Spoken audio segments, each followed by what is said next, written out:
having technical difficulties, by the way, on the live stream. Oh, that's why. The live stream. We're ready to go here. It's the live stream that's not working properly. Exactly. Yeah. You see it yet, Michelle? Well, I love my dog. I think the old one. And You got YouTube to be up. YouTube is up. Okay. It's not live. So the last time I was the host of this event, I'm not kidding, about 5 minutes in, my phone started ringing. I turned it off this time so it won't. And I wasn't paying attention. I wasn't going to answer it because I was up here. And it turned out that it was someone from my family calling to let me know that they were watching me live on Facebook. Yeah. They wanted to call and let me know they were watching me. Yeah. Yeah. Now let me stop and take this call. Yeah. Hi, Mom. Hi, Mom.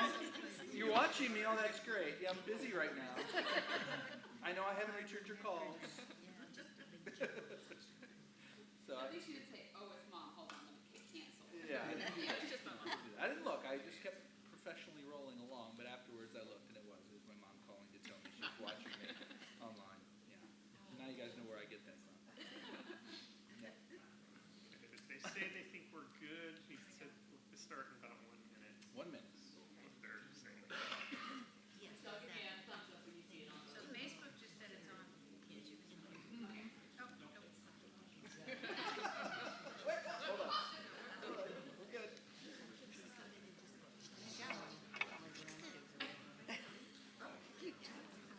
Hi there. There's still room. Come on in.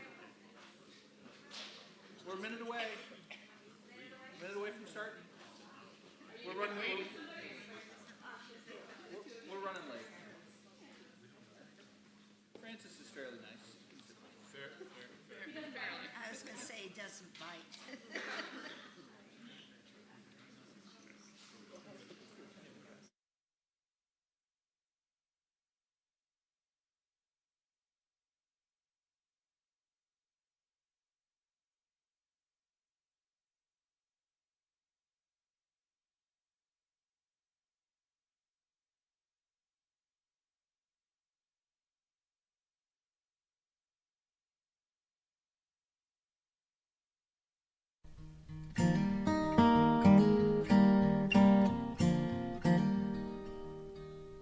Oh, I'll be brave if you're brave.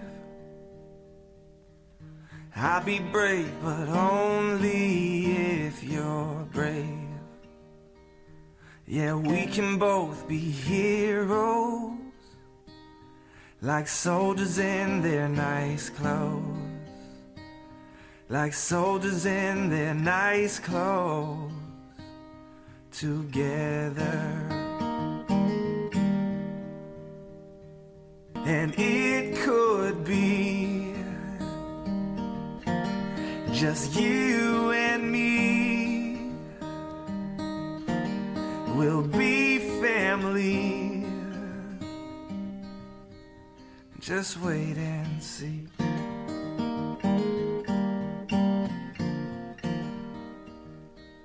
So I will fight if you'll fight. Yeah, I will fight, but only if you'll fight. Oh, we can make it through this, like sailors in a tempest, like sailors in a tempest, together. And it could be just you and me. We'll be family. Just wait and see. So I'll be brave if you're brave. I'll be brave, but only if you're brave.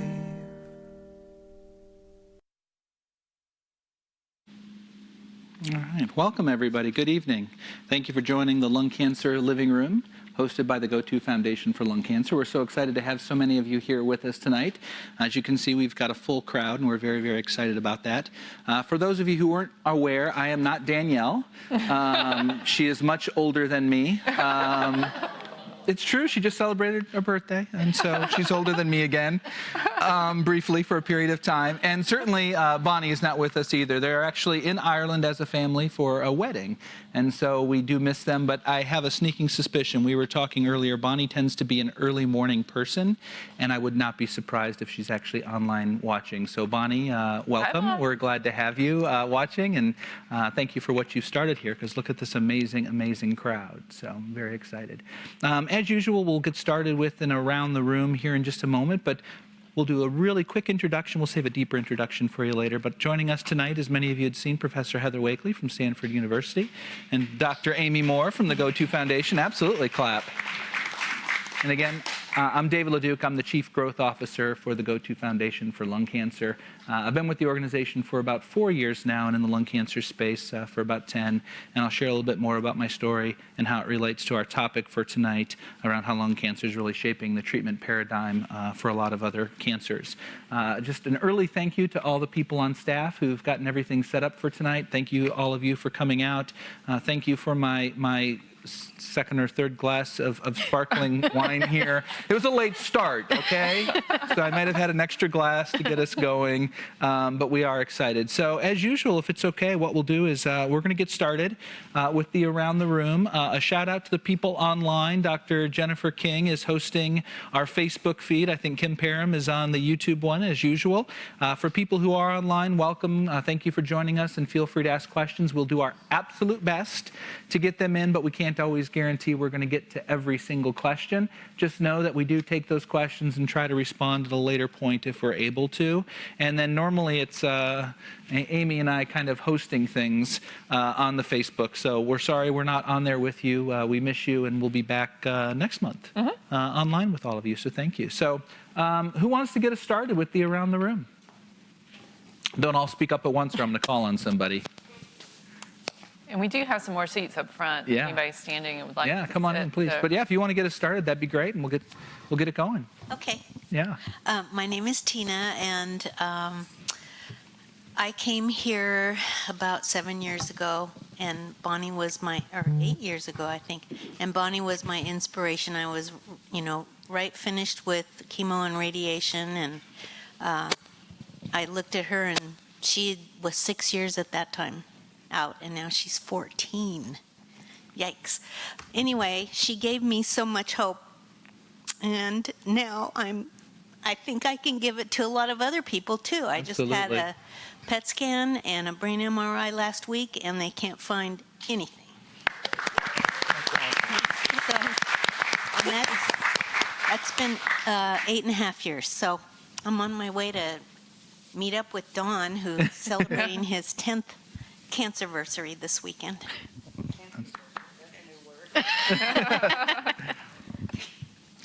Okay, so I am Barb representing my husband Dave, who's not here tonight, but I'll try to give the fast version so you can all figure out how where your touch points are with Dave. He was diagnosed in March of 2017 after having unresolved mid-back pain with stage 4 non-small cell adenocarcinoma. He had mets to the brain, lymph node, and extensive pleural effusion, which is fluid in the lining around the lungs. And that testing of that tissue in that fluid led to the diagnosis that his cancer had the EGFR mutation. So first thing they did was stereotactic radiosurgery, radiation to the brain to deal with the lesions in his brain. There were 6 of them. And then he they drained the pleural effusion in his lungs, and then they started him on Tarceva. And life was pretty good for about 20 months. And then things started to spread, first to the bones where he was having a lot of pain. So they put him on Tagrisso. Even though he was not T790 positive, which some of you know what that means, but usually a requirement for the Tagrisso. But because he'd had a serious rash continuing to get worse, he was eligible to be put on Tagrisso. So his next scan showed that it had, in fact, continued to grow. Pleural effusion was back. It went into his liver, more lymph nodes, and more bones. So they took him off the Tagrisso, and as of January of this year, they started him on carboplatin and Alimta chemotherapy, and went through 4 rounds of that, and then put him on Alimta only. And then the mid-treatment scan showed that that was working and reducing things. And then the next scan showed that everything was stable, including the brain, which continues to be stable. But he was, the stuff in the bones, although there was nothing new, was larger. So that's what's causing him a lot of pain. And that's why he's not here tonight, because frankly, I don't know if I can say this on TV, but he just can't sit on his ass that long. So he's having a lot of pain in the bones. And so after review by the tumor board about 2 weeks ago, they are adding Avastin to his chemo mix. And he will start radiation to his pelvic bones this Thursday. It'll be every day for 2 weeks. So we're hoping that that will give him pain relief. That is really just for pain relief, not to stop the spread of the cancer. Hopefully the new chemo combo will do that. But that's where he is so far. And for those of you that asked, the wedding was amazing. Dave made it through. It was great. And you can ask me more later. Thank you. And Dave, we're thinking about you. We wish you were here, buddy. Okay, we're going back and forth. Yeah, we're random. Tonight. It's a new group up here, so we're going to do it however we want. Okay, I'm Joanne, and my husband Ron is usually with me. He will be here later. We had to divide and conquer tonight. We have a grandson in the championship game of the Little League All-Stars. That's exciting. Very important. Anyway, I want to do what Tina did and say how I came to Addario, or go to. I'm having trouble getting used to that, but I will. I came through Jackie McNamara, who's a sorority sister of mine, and she is still, she doesn't come to the living room any longer, but she's always online, and she has been my a mentor to me through this whole thing. And she said, when I in the the days of the diagnosis and what the treatment's going to be and what the genomic testing shows, she steered me to the foundation, and I've been coming since November 2016. I was actually diagnosed in September 2016 after a year of misdiagnosis of a cough that was diagnosed as misdiagnosed, as postnasal drip, as allergies, as the gas thing. The word isn't coming to me. Yes, exactly. So when I was finally diagnosed as lung cancer, it turned out to be stage 4 adenocarcinoma with the EGFR mutation. So I was put on Tarceva, which worked well for 2 years.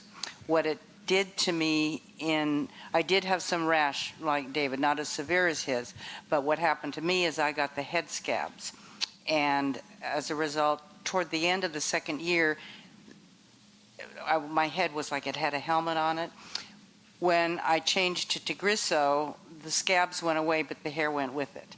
And so, clump by clump. Anyway, that was almost a year ago, and the hair is coming back, as you can notice.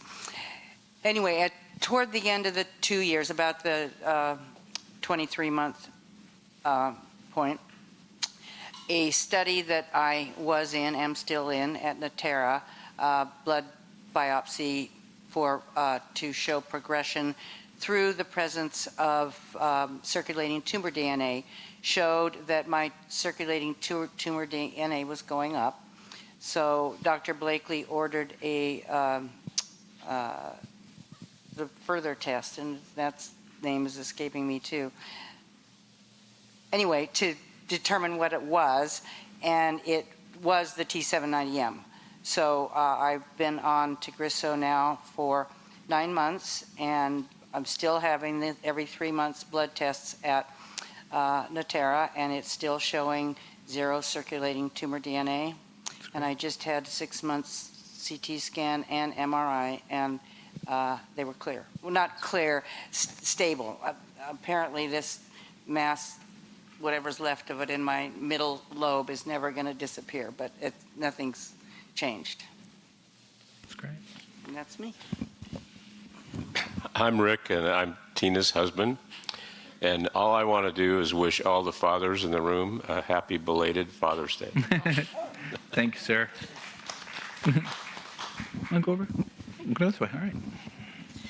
Hi, I'm Sally, and I entered the IL-CAP test study, International Early Lung Cancer Assessment Project. I never get it all straight. Anyway, about 15 years ago, and I was at high risk, and this was to see if low-dose CAT scans would find a tumor before a regular X-ray could. And they found nodules in all my lobes. I had a family history. My mother had it 3 times. Her brother had it, and my paternal grandfather had it. And I'd been a smoker, although I had quit quite a few years before. So that's why I entered this study. I thought if I'm going to get it, I'd just as soon get caught early. And about 5 years into the study, one of the lobes grew, and I had surgery. I had my lower right lobe removed, and I still have nodules, and they've grown a little bit, not enough to be worrisome, and I'm 10 and a half years now, so. Great.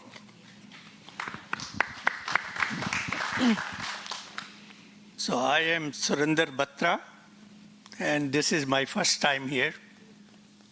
I am a caregiver to my wife. She was diagnosed with lung cancer about a year ago.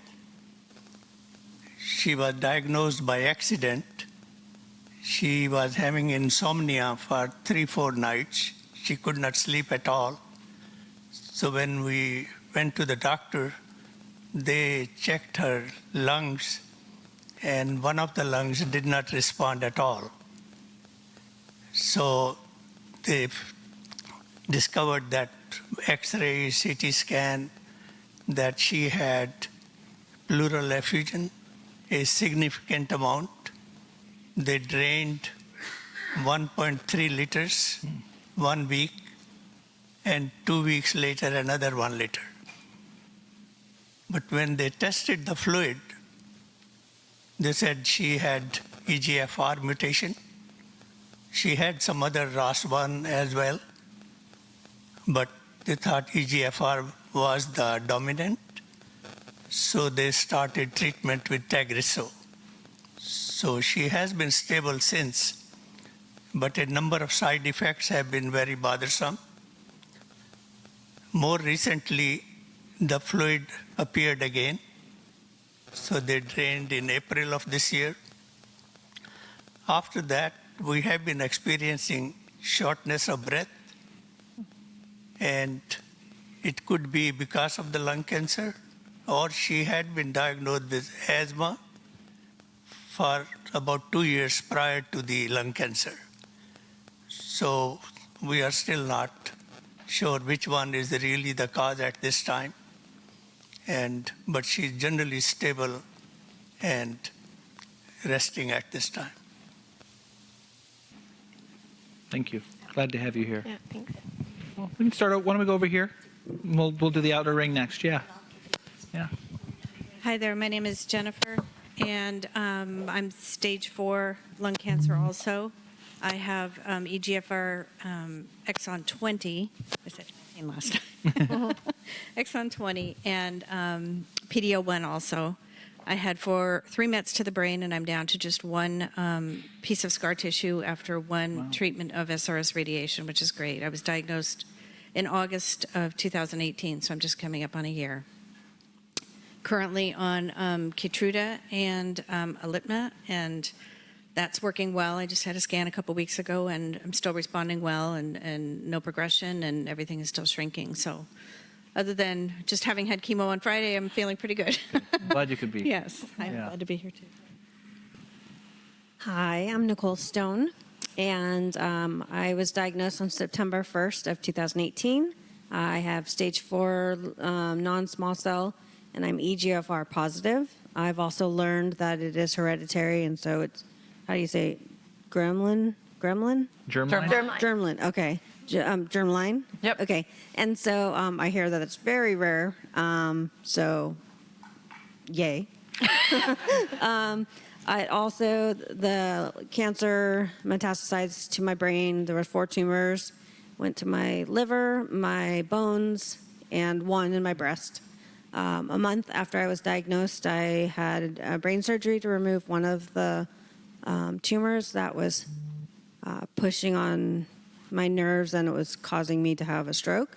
And so they removed that one, and we've been on to Tagresso for about 8 months. And recently, I just found out that there's a new tumor in my lungs, and they're calling it a resistance tumor. So I had a biopsy on Monday, and they say 3 to 4 weeks until I find out what that genetic makeup would be and what direction we're going to go from there. They've presented a clinical trial for me to get familiar with, so if that's the right direction, then I'm sure I will go that way. There's anything else in my notes? Let's see. I've had a couple radiations in my hips for the bones and then for my lungs. But that's about it, and that's me.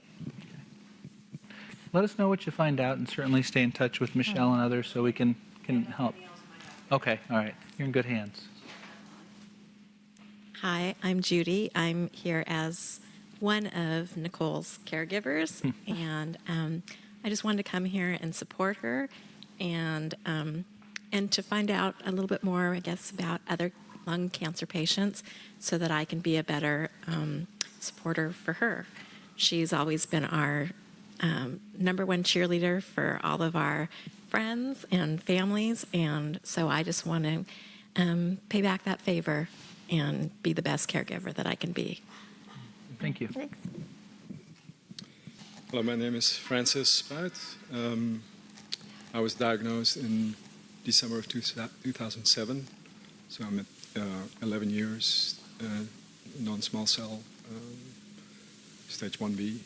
I've had right upper lobectomy and 4 rounds of chemotherapy.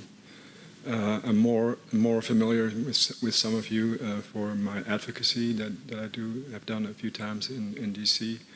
It's going to be next month in Washington, D.C. We're going to create some noise, knock on doors, ask for money, make sure that we get both the respect as well as the money that lung cancer deserves.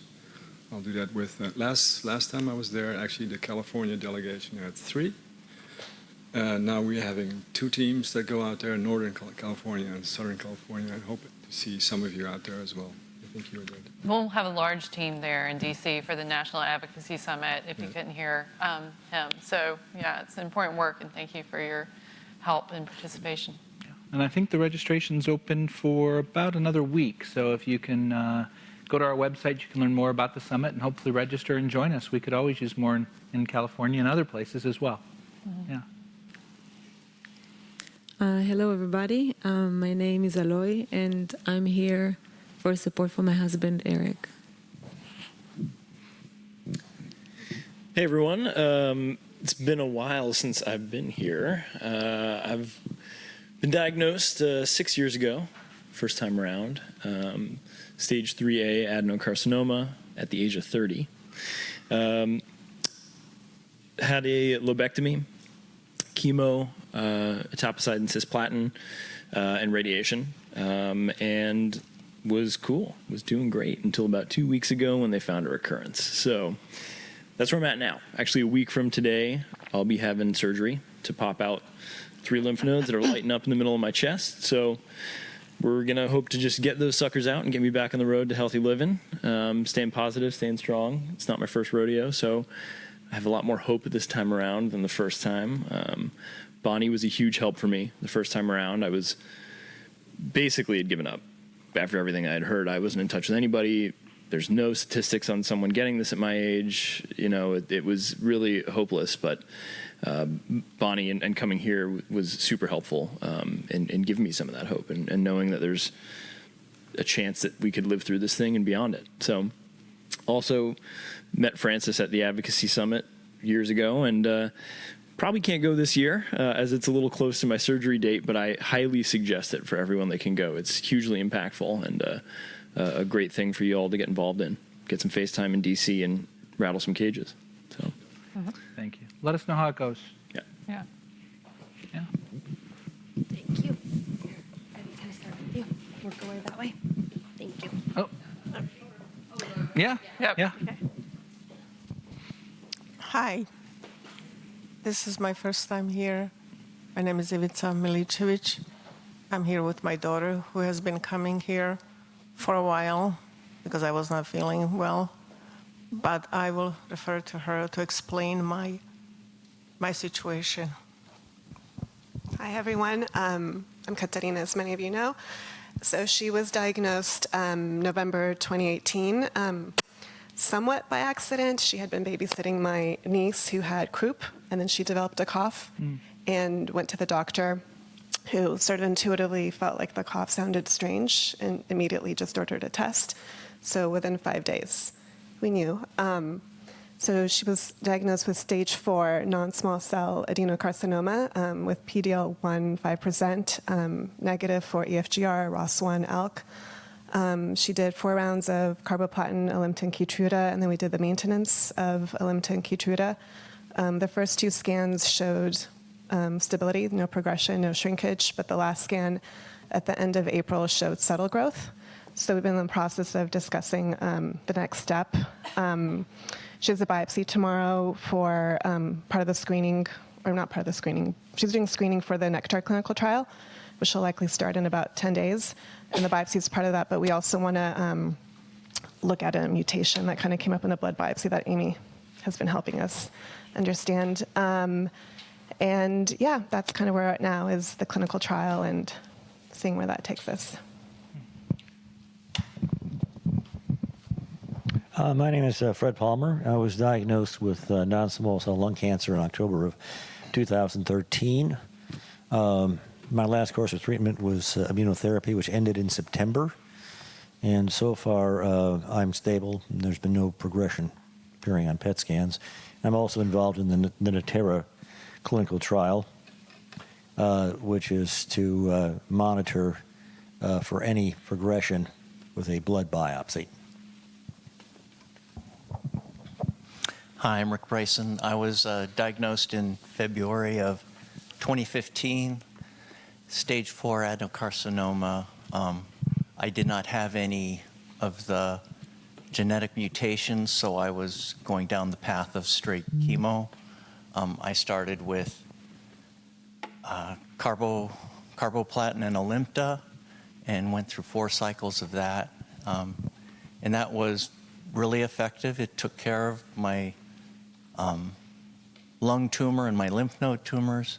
And then I was on Alimta only for maintenance. After a couple months, my adrenal gland tumor progressed. And since that was the only active tumor, they were able to surgically remove it. I did a little bit of radiation and then was on just another couple months of another type of chemo until February of 2016, and I had my first clean scan. And so that was over 3.5 years ago, and I've been NED ever since and been really thankful. Tina introduced me to come to the Addario Foundation through the Stanford Lung Cancer Support Group that meets first Wednesday of every month. And so now, what I'm doing is I ended up just retiring, and because work got too hectic with the schedule and everything, and so I get to volunteer and go visit my kids in Idaho and Washington State and do all the projects that they leave for their dad. I did have one complication after my chemo ended, and that was 6 months after I stopped taking Lovenox, which is a blood thinner. I ended up getting a DVT blood clot in my thigh that was pretty extensive. It went from my knee to my groin. Wow. And they had to go take that out and insert a stent. And when at the end of that process, when I was in recovery, they determined that I was I had an acute appendicitis. So I came out of recovery and went right back into surgery and they laparoscopically removed that. But since then, I've been pretty healthy, just going through the usual old age kind of aches and pains and things like that. So it's good to be here. Good to have you. My name is Ziva, and this is the first time I've been here. And I was diagnosed a year ago, and a friend of mine told me about this a year ago, but this is the first time I've ever been in public saying that I have lung cancer. So my heart's really beating. I'm so happy to hear the stories so far. They just, I've really never met a patient that has lung cancer, I realized, until I met him. And that gives me hope, because you all look so healthy. And so I felt sick about 8 or 9 years before I was diagnosed.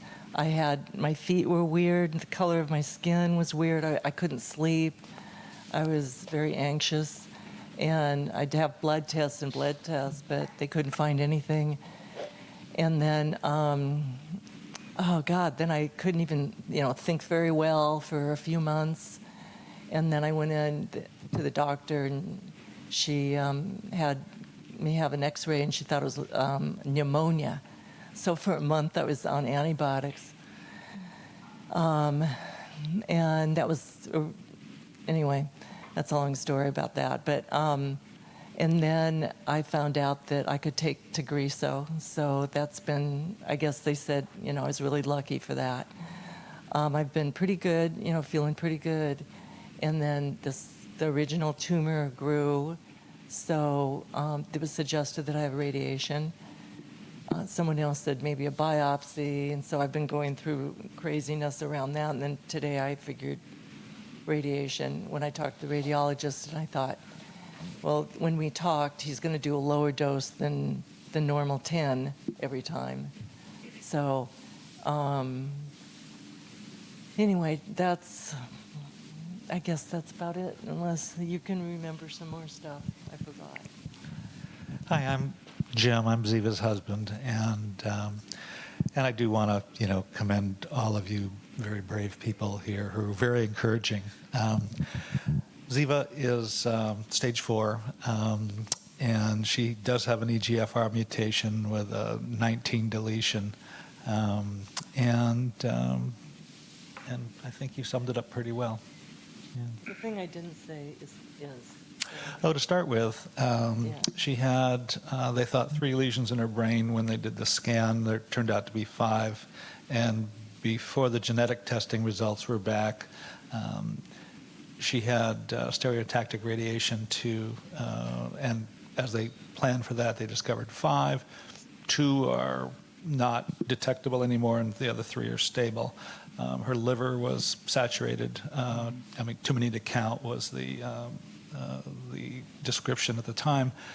And Tagrisso has reversed seemingly all of her metastatic cancer.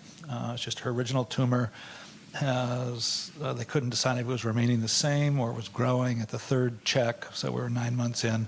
They decided it was growing a little bit, and that was the motivation to radiate that with the goal of being able to keep her on Tagrisso for longer. And I start that next week.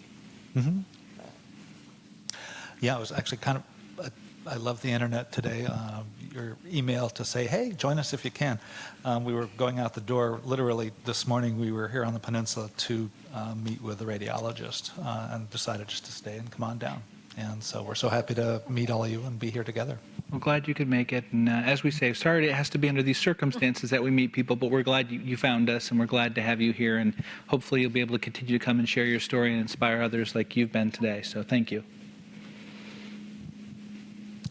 Hi. My name is Nitin Patkar, and I'm here with my wife and my daughter. And I guess our story is that my mother-in-law was diagnosed with lung cancer probably about 9 months ago. And about 4 or 5 months ago, my wife was diagnosed with lung cancer too. So in the case of my mother-in-law, they have not been able to find any mutations, and they are treating her with kind of the 3-drug, which is now down to 2-drug chemotherapy. In the case of my wife, they were able to find an ALK mutation, and so she was treated initially with alectinib, which worked really well for about a month or so. Well, one thing I guess I forgot to mention that she also has had brain mets, and there were a fairly large number of lesions in the brain. So radiation, other than whole brain radiation, was not an option, and really didn't want to go through that.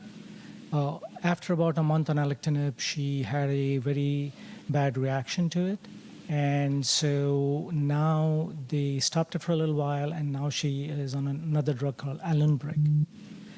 That seems to be working pretty well. She's been on it for about 3 months, and so far all the scans seem to show, I shouldn't say progression, but better results. And so we are hoping this continues.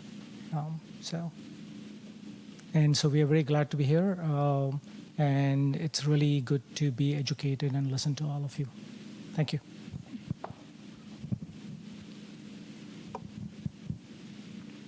You can still say hello. You don't have to pass. You can say hi. My name's Ken, and I'm a caretaker for my mom. She's stage 4 EGFR, and she came here over 2.5 years ago, and then Michelle explained everything in the conference room. So really had no idea, and then she got us set up, and I think that was when we got in the biopsy, and then she set us up with the foundation testing, and then that directed the medication and for the results from that. And then right now she's my mom's got her Guardant, and it's still negative and no change. So everything Michelle said came true. That's great. So pretty lucky, yeah. Hi, I'm Pat Pritchard, and this is my 3rd meeting. The first time, I think I was either in a coma or just plain shocked, because it was the day I received the news that I did have 2 kinds of cancer, 1 in each lung. Everybody's got to be different, I guess. So I was treated with radiation, and it wasn't bad. It was a lot easier than the chemo I did 15 years ago for cancer of the appendix. And this summer, by the way, my nephew also had cancer of the appendix, and it's apparently pretty rare, but you got to wonder if it's in a family. My sister, the mother of that child, it was really hard for her to do a colonoscopy, but she made it after failing twice. I am in a holding pattern, stage 1 lung cancer. I'm going to the Sequoia Y on the Live Well, Live Strong program, and I don't know what I should be doing for myself. Waiting is the hardest thing I have to do. I'm not a patient person. So I just figure, okay, I'll just keep doing healthy things till the next scan, which is in 6 weeks, and then I'll find out, did that radiation work, or were there false positives? In the meantime, I would love to hear that these drug companies, I wrote down Tarceva, Tagresso, Ellipta, Labanex, Electina, Olympric. Anyway, I wish they would do more in the light of diagnosis and take at least half their advertising money and put it into the science, because it's awful to hear that somebody has stage 4 lung cancer. I was stage 1, and it was incidental to, you have to get a lung x-ray or we can't renew all your allergy meds and inhalers and things with COPD and severe allergies and asthma and stuff. So thank you. But let's prevent more people from having to be here. We can party. And drink more wine. Hi, I'm Azita Taylor. I'm with Bristol Myers Squibb and patient advocate. Thank you for letting us Thanks be. for coming. I think I'm the only Bonnie here tonight. She's not here. So I'm Bonnie. I'm also with Bristol Myers Squibb, a patient advocate. Thank you. Hi, I'm Patrick Noiza. I'm also with Bristol Myers Squibb. Welcome.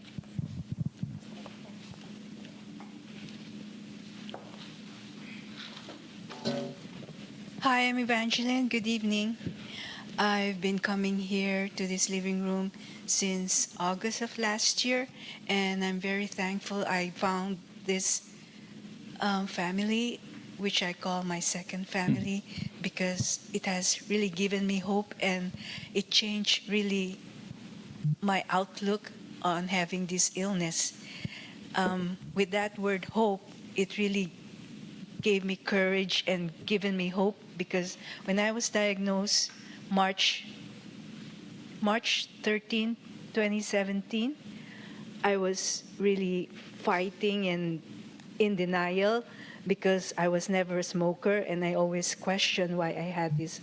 I was diagnosed non-small cell lung cancer, adenocarcinoma, and then after almost a month, at first I thought I will have lobectomy because it showed that on the PET scan, it's only contained on my upper left lobe. So I was scheduled for a surgery April 27th, but day before surgery, the surgeon ordered an MRI of my head.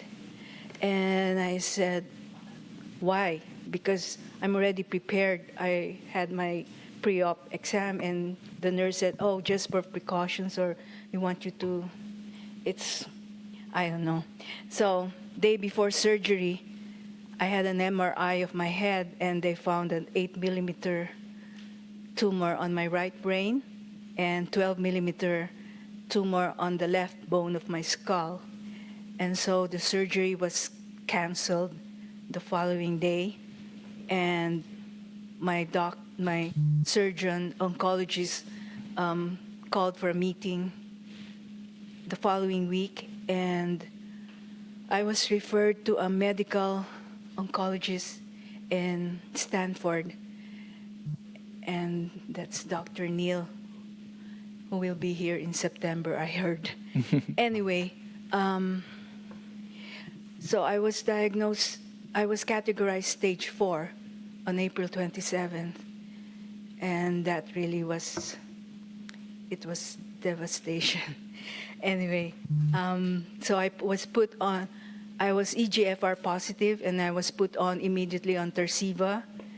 I had and then I had cyberknife radiation on my on my right brain, in which after 11 weeks, the tumor shrunk on my right brain, as well as after 11 weeks of starting Tarceva, the tumor on my upper left lobe shrunk by 1 centimeter, and I was stable for 24 months. But December of last year, after the MRI and the CAT scan, the tumor on my right brain increased in size again, as well as on my lung. And so I went through the T790 mutation blood work, in which it failed twice. They couldn't find. I don't know. The doctor said I might not be EGFR positive anymore. But I said, is there any other option? So he decided it's between I'll have a bronchoscopy or CT scan needle, CT guided needle, so biopsy. So I went to the CT needle biopsy, and they found out I am EGFR positive again, so I was immediately put on Tagrisso. So I started the Tagrisso April 27th, and so far the side effect is it's giving me headaches, but less. But I said I'm not complaining. I'll bear the pain instead of having the diarrhea, in which in Tarsiva, I always have diarrhea like 5 days a week. So I guess the Griso is better for me. So, and I'm scheduled again for another MRI in July and a CAT scan. So I'm being monitored every 3 months for how the outcome would be without the Griso. Hi, I'm Karen. I am actually an 11-year survivor. I had a tumor in my upper left lobe, which was found accidentally. And they were so confident from the CT scan that they said, we're not even going to do a biopsy. I went right to surgery. And after surgery, after a long discussion, I decided to go ahead and have chemo. I didn't need radiation as sort of an insurance policy. So I've been very fortunate to have gone through all that and take care of it. And now I'm here in just giving as much support to this organization as I can and helping anybody that I can. So thank you. Thanks, Karen. Hi, I'm Jason Yanahiro, and I'm an advocate, and I'm really happy to be here and hear all the testimonies here, so I appreciate everyone sharing. Thanks, Lee. Hi, I'm Ebby. Is this live? Yeah, it's live. Okay. Anyway, I've been coming since 2011. From 2011 to 2015, I came with my husband Neil, who had stage 4 EGFR, and I was his caregiver throughout that time. And he passed in 2015, July 29th. 2015, so we're coming up on 4 years now. And now I'm back because I was diagnosed with stage 1 EGFR adenocarcinoma a year ago. And I'll be celebrating my surgery on June 19th, and I am NED, and I'm very, very fortunate. They found it. It was a purely incidental finding. For another test, so I was very, very fortunate. So I've been on both sides of the bridge, so to speak, the caregiver with someone with stage 4, and then myself as the patient with someone with stage 1. The one constant throughout it, obviously, is we were both. It's very odd that two people in the same house would have it in EGFR, but the one really wonderful constant throughout it has been that Dr. Wakely was my husband's physician and mine as well. So we were both under excellent care. And I would just like to say the very, very first time that we saw Dr. Wakely was on June 30th, 2011. It was our 37th wedding anniversary, and we were so happy that we had gotten in to see her. So I'm really glad that she's here tonight, and I'm happy that everybody else is here as well. Thanks, Ed. Anybody else want to share that we missed? I know a few people were snuck in the back. No, we're good? All right. Well, thank you, everybody, for that.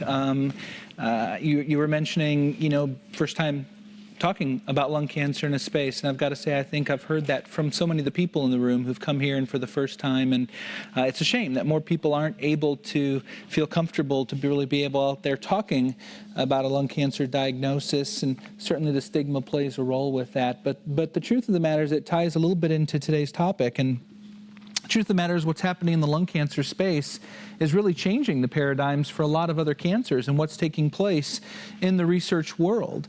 And really, it's people like all of you who are participating in trials, who are taking immunotherapy or TKIs or other things, and it's now trickling down into other places and other spaces. And we'll talk about a lot of those things. But before I have Professor Wakely introduce herself, I just want to give you my personal story and why this topic is so relevant to me today, and why I was excited about being the one who happened to be able to moderate the panel. So 19 years ago, January to be exact, my father was diagnosed with late-stage renal cell or kidney cancer, and unfortunately ended up passing away 4 months after his diagnosis. And at the time, when we spoke to the physicians about what our options, it was maybe chemotherapy, but it's already spread, so that's doubtful.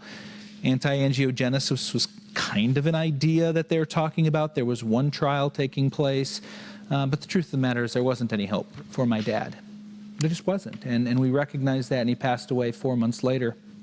I did not work in this space at the time. I was in the for-profit world, and his passing really drove me to change what I did for a living. So I ended up coming back from his funeral. I quit my job, and I went to go work for the American Cancer Society, and I've been working in this space for 19 years. Strangely enough, in November of 2017, my second oldest brother was in a motorcycle accident, pretty horrific, and we were worried about the motorcycle accident and if he'd make it through the night. And after about 4 days where it looked like he was going to make it, the doctor came in and said, "Good news, your brother's going to be okay. He'll probably walk. He won't have brain damage. He has an 11-centimeter tumor on his kidney." So, same thing my father had been diagnosed with. 19 years ago, I knew absolutely nothing and had no way to help my family. And so to be able to help my brother and go through his treatment journey with him has really been quite different, not only because of my knowledge base, but because every conversation with the physician revolved around things that happened in the lung cancer space. Now, in some cases, the physician knew, and in some cases, I was educating the physician about what takes place. They didn't plan on ordering molecular testing. We changed that. They didn't know what the results meant about TMB and other things. We changed that. They really weren't aware that immunotherapy had just been approved in April, a month after his surgery, as the treatment in case his disease had spread. So here we are in a cancer space, renal cell carcinoma, where 19 years ago, not much hope. Brother's diagnosed, and now every single piece of his treatment journey has come directly out of the work that's taken place in the lung cancer space. It's pretty incredible when you think about that. And just to put a kind of fine point on that story, there were originally 3 spots after his surgery in his lungs, 1 on his liver, so they were concerned it had metastasized. They've followed all those spots for a year. His most recent scan was completely clean, so no evidence of disease. And because he is a Leduc, like the rest of us, he celebrated by going out and buying another motorcycle. He says it saved his life ultimately, so he figured that was his reward for being 1 year clean. I've just told him to wear a helmet because even though we have hard heads and it saved him the first time, probably best not to take another chance. So that was why I was excited to hear about this topic. And what we're hoping to do is make it a discussion not only about how lung cancer's treatment has really changed the paradigm. There's things taking place outside of lung cancer that look very promising, and there's going to be some learnings there. And then outside of just the treatment paradigm, there's really a lot of things that all of you touched on today that are going to be brand new to people in other cancers. And so part of the thing I want to talk about today is how do we as a community help drive that change and make it to where others don't have to go through this long education process. So maybe it's a bit easier, and the next time someone with renal cell carcinoma sees one of those doctors, it isn't what's testing, and what do you mean a targeted therapy is available, and what do you mean there's immunotherapy? Hopefully our knowledge will trickle down and share. So that's kind of the basis and genesis for this. And with that, I'm going to turn it over. And traditionally we used to kind of introduce and read the bio, and we've gotten away from reading the bio for this. And so what we've done now is ask the moderators and our panelists to kind of introduce themselves and tell us why lung cancer is important to you, and then we'll move into the dialogue between you and Amy here, and you guys can take it from there. Great. Well, it's always great to be here and to many familiar faces and a lot of new folks. And so first, just want to thank you all for being willing to share your stories. I think the lung cancer remains something, and I think cancer in general, it's a private thing to have cancer. Some people are able to then make it more of a public thing by making it more public. It helps many other people as well. With lung cancer in particular, there certainly is a stigma. Nice to see that sort of changing a little bit. But there's still this issue of when someone's diagnosed with a serious illness, it can change the relationship with so many different people who are in your lives. And I think that's one of the reasons people are often a little afraid to talk about it. They just, most people, I just want to still be me, even though I happen to have this illness. And that's something really talk a lot about with my patients. And to be able to be here with so many people who are willing to speak out and, be a part of the bigger lung cancer community is always very inspiring. So thank you all for being willing to do that and to talk about being part of the work in DC and raising the voice even louder about it. So I've been treating lung cancer. I'm not necessarily going to disclose my age, but so when I started in medical school, I knew I wanted to be an internal medicine doctor, and then I realized that I really wanted to be an oncologist. And the inspiration for being an oncologist was the inspiration from the patients I met when I was going through that rotation, and how so many people, once they had the diagnosis, were able to live life a bit more fully. And I know that, for those of you who've been on this journey for a while, I think many of you probably understand what I'm talking about. And for those a little bit newer, sometimes it's like, what do you mean? But it's this ability to sort of, when, so many of us go through life just sprinting because there's so much, we're always worrying about this, worrying about that. And when you have a cancer diagnosis, it really forces you to sort of step back and say, I'm alive right now. What's important, what's meaningful, and how do I make sure I continue that focus on that, even though I've got this huge issue to deal with that I never really expected to have to deal with. And so for me as a medical student, meeting people who are able to grasp that and really live, I found really inspiring, and also inspired me to want to help the patients who were struggling with that and not quite able to see that side of it a little bit more. And so that was something that I've carried with me since medical school. At the time, I didn't know I wanted to be a lung cancer specialist, but I knew I wanted to be an oncologist. And once I graduated from medical school and started off at Stanford, I think they knew I wanted to be an oncologist. So my very first day, I was on the oncology inpatient wards in the hospital. I showed up a little late because they gave me the time wrong, but we got over that. And I really felt like, wow, this is really what I want to be doing. These are the people I want to be helping. And it's also the community of people who are taking care of patients living with cancer. Some of it's physicians, but nurses, now advocates. There weren't as many advocates back then. It wasn't something people thought about as much, but sort of the whole team, all the people working together, just most people going into that field, it's just really good people, and so it's a great environment to be a part of. The journey into lung cancer happened in fellowship. For those of you who don't know about medical training, we go through medical school for 4 years, and then you go into one of the big fields. So you're a surgeon or psychiatrist or internal medicine or pediatrics. So you do that for 3 or 4 years. And then in internal medicine, if you want to be then an oncologist or a cardiologist or something, then you do more years. So it's 3 more years. So, and it was in my oncology training that I realized lung cancer was what I really wanted to work on. And back then, we really didn't have a lot to offer. We if you found it early, there was surgery. And at the time, if someone had surgery, we didn't do anything after. We didn't know that we could help more people be cured with chemotherapy or any other treatments. And if someone had metastatic disease, we really just had chemo. We didn't have targeted treatments. We didn't have immune therapy. That was all there was. And so it was this realization that, wow, this is a group of patients that really needs more. They need more help.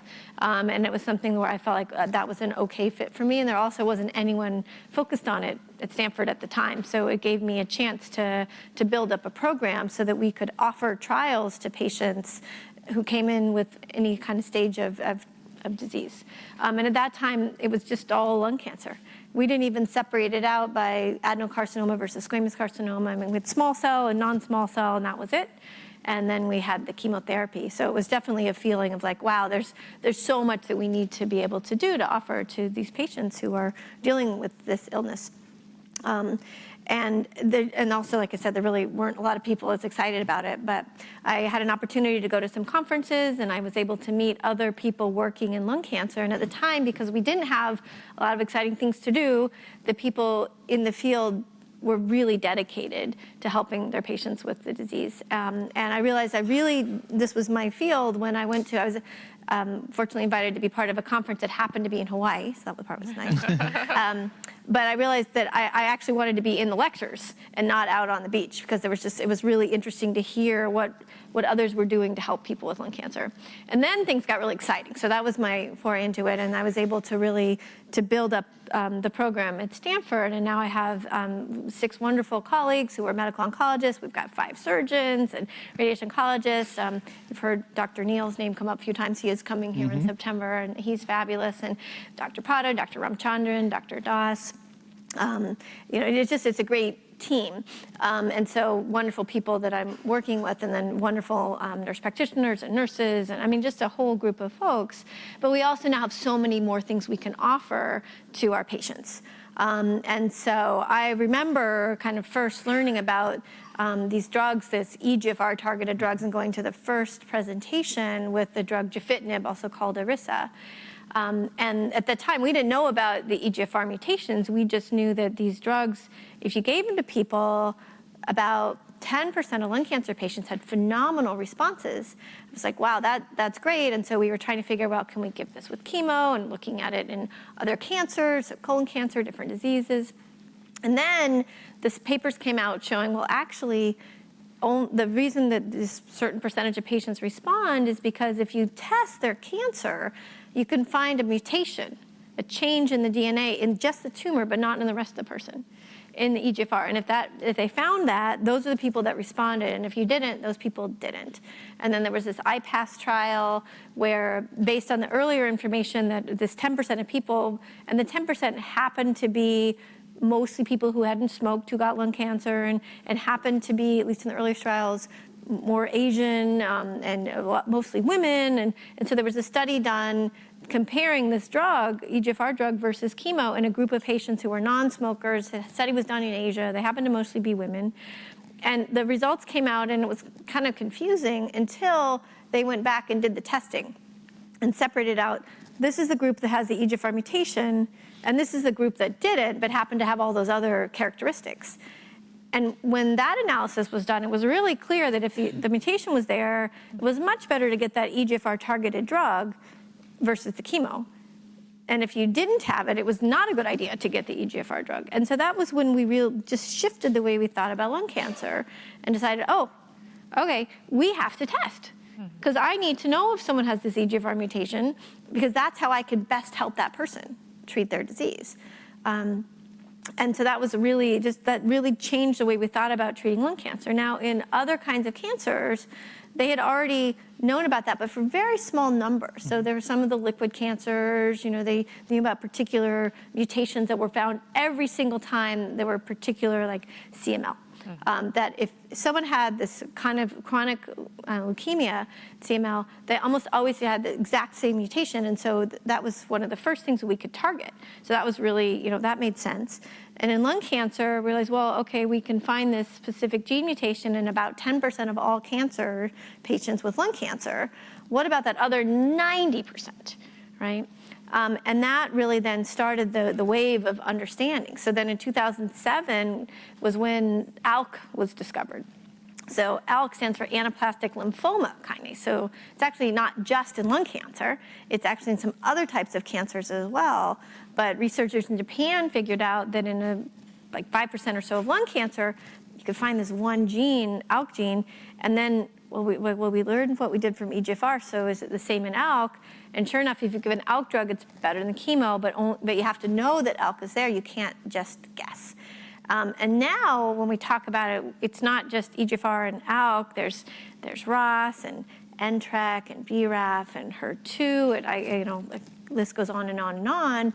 And I was just in a meeting today with some of my colleagues, like research meeting, looking at, what we call we draw like a pie chart, right? And we kind of slice it up for the different mutations for the probability of finding one within any person with lung cancer. And when we first learned about EGFR, that was only 10%, so we had 90% when we didn't know. And then we added an ALK, and that was another 5%. And now we have only about 30% where we don't know. Now, some of the ones we know we can't always treat, but just at the American Society of Clinical Oncology, ASCO is our biggest meeting of the whole year. And there was some really exciting data about one part of that pie called KRAS, where we didn't have any treatments that worked before, and now we finally have the first drugs that are actually showing some activity. So it's sort of like that pie keeps, the parts that we don't know what to do, that keeps shrinking. And so that's the whole targeted treatment, and it's really exciting. What's also been exciting is when you start with the targeted treatment, it helps, and I think many of you shared your stories where it was working for some people a long time, for some people not as long. And then we talked about, well, if one EGFR drug stops working, then there's a different one that can work some of the time, but not always. And with ALK, there's 5 drugs. With EGFR now we have 5 drugs. With ROS, there's a couple drugs. The NTRK, there's a couple drugs. So we keep sort of adding to as we understand, well, when this drug stops working, what do we do next? And now we're also talking about adding chemo back in with the TKI drugs and anti-angiogenesis. So I'm but this is the targeted world it's constantly evolving in our understanding of it. And so that's been really exciting from a lung cancer perspective of being able to be part of the research, but also more importantly, being able to help people specifically once we can understand what's going on with their tumors. So that was exciting. So more and more people now, wanting to work in lung cancer because there's so much we can do. Then all this immune therapy stuff came out, right? And I remember when I was in college, my first interest in medicine, I knew I wanted to be a doctor since I was like that big, but my interest in doing oncology, part of it was this idea that, hey, if we've got cancer, the immune system's supposed to recognize things that aren't supposed to be there. Why can't we get the immune system to better fight cancer? Now, I was not the only one with this idea, obviously, but I remember. As a 5-year-old, yeah, that's exactly. pretty good. No, this was in college, right? But I remember really thinking, wow, this has got to be something we can do. And when I was at medical school at Johns Hopkins, talked to Drew Pardol. We were, talking about different ideas, and then, ended up getting busy with all the other things. And the targeted treatments was all exciting, but to come back to the immune therapy has been really phenomenal. And there again, so I talked about targeted treatment, and with lung cancer, we have much more understanding of specific drivers and treatments where we can really work there. There's some of that in other diseases, but it hasn't been quite as straightforward to understand. With immune therapy, it's also been something where lung cancer has not been the only disease that's been at the forefront. Melanoma has always been the one where we've had a bit more of an immune understanding, renal cell as well, with some earlier fairly toxic treatments that could sometimes get that immune system to, hey, that cancer is not like the rest of the body, let's go after it. And so as we finally were able to figure out some treatments that would work well to stimulate the immune system more broadly, it's been really fabulous to be at the forefront of that with lung cancer. And so when we talk about immune therapy, and I remember I think it was a living room like 2 or 3 years ago, I got to talk about immune treatment more. And I was the whole time, so I'll try to limit that a little bit. But it's this idea that in order for the immune system to attack the cancer, it has to be able to see the cancer as something different than the rest of the body. Because when a cancer develops, especially cancer with EGFR or some of these other drivers, oftentimes that's really the only gene that's different. So there's just one protein that's different that's causing it to be a cancer, and the rest of it looks like normal tissue. So that makes it pretty tough for the immune system to figure it out. Other cancers have a lot of mutations, and then it's a little easier for the immune system to recognize it. And then we also have to do things to stop the cancer from hiding and pretending it's normal. And one of the main ways it does that is this PD-1 or PD-L1. Some people have thrown that term out, right? So this is a protein that's on a lot of normal tissue that says, I'm normal, I'm just leave alone. And then the immune system, an immune cell comes in, if it sees that PD-L1, it says, oh, well, some of you looks a little bit different, but I guess if you have that PD-L1 signal, I know that it's normal and it goes away. And so if you block that, then you're blocking one of the hiding signals, one of the stop signals, so the immune cell can come in and kill the cancer. But it still has to be able to recognize the cancer as something different. So there's kind of 2 pieces of it. When these drugs were being developed that were blocking PD-L1, and PD-1 is kind of, it's the receptor versus the ligand, they're all very, very similar. The fear was, well, if that's the way that the cancer is hiding and saying I'm normal, if you block it, then what about all the normal cells that are also using that as a way to hide and be normal? And that was the fear that said it would set off all sorts of autoimmune problems. What's been really fortunate is that doesn't happen as often as we were worried about. And in fact, for many people, those drugs do make a big difference and can really allow the immune system to recognize the cancer, attack the cancer, and allow the patient to keep going and living without the disease causing the problems. But there's still a lot of challenges there. And in melanoma and some of the other cancers, we've been learning from that. But lung cancer was where we really learned that, hey, you actually can increase the effectiveness of those drugs by adding other things to it, not just immune stuff, but actually chemotherapy. And when the idea of adding chemotherapy plus immune therapy together was first introduced, there was a lot of concern because there's this perception that, well, chemotherapy is highly toxic and it's going to, erase the immune effect that you would hope to get from the immune treatment. But it turns out they actually work pretty well together. And radiation also can work pretty well with immune therapy. It's always on that edge of we don't want to set off too much immune reaction, but we need to get enough attack of the cancer, right? And so seeing that and that option to treat so many patients who were otherwise not having options as exciting as when we found the EGFR or ALK in the tumors, that's been fabulous too. And so now with lung cancer, when we think about treatments, we still have a chemotherapy, and it turns out chemotherapy is still the backbone, and as much as we talk about trying to move away from it, turns out chemotherapy can help the tyrosine kinase drugs, the targeted treatments maybe. That's been some of the new news that's been coming out recently. It also, we know, helps with immune therapy. That's been a new standard for a lot of patients as well. So we're not moving away from it. We're just trying to figure out how do we add everything together to really beat the cancer, but help each person feel as well as possible too. So it's always the balance of making sure we get the cancer, but without causing too many problems for the person. And so with lung cancer, we've been at the forefront of so much of that. And so now, it used to be, like I talked about when I started doing lung cancer at Stanford, I was like the only one, right? There were some people doing it, but they were told, well, you can treat this other disease, but only if you also treat lung cancer, right? And that was kind of the way it had gone until I started. And now when we get a new group of fellows coming in, I talked about how you go through your medical school, then residency, then fellowships for oncology. Actually, we get more than half of the fellows now want to work in lung cancer because they know that there's so many exciting things happening and so many things that they're going to be able to do to make a difference. And the recognition that lung cancer, unfortunately, still is one of, it's the second most common cancer. And so it's a huge problem. And there still are issues around the stigma where there isn't quite as much research focus as we'd like to see, but there is some of that. And before, I know I've been ranting for a while here, but this is, let's go back. One more thing. I think that as exciting as all of these treatment options are for helping patients live longer, live better, feel well, we really want to step back too and get back to a comment that was raised earlier. We still want to be focusing on, we need to find the disease. We want to, first of all, be preventing the disease. And smoking cessation is a part of that for many people, but we also know lung cancer happens to a lot of people who have never smoked. And so quitting, having a lot of anti-smoking campaigns is really critical, but it doesn't get rid of lung cancer completely. And so understanding why people get lung cancer, smoking or not, is still really critical research that is being done by many, but there's a lot that we don't understand yet. And then being able to find it early. So you talked about IL-cap, and there have been many screening studies trying to figure out, can we find lung cancer before it's metastatic? Can we find it when it's still in stage 1 or really small?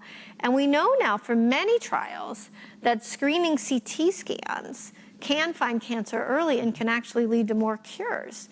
But even in the US, where we've known that for a number of years, there's very, very little screening being done. And if you think about the rest of the world, where resources are a bigger problem in many places, it's not being done at all. So people are still finding their cancer only when it's not curable. I mean, I'm still hoping for cure, everybody in this room, right? And we're all still really striving towards that. And there are many, many people living far longer than they used to.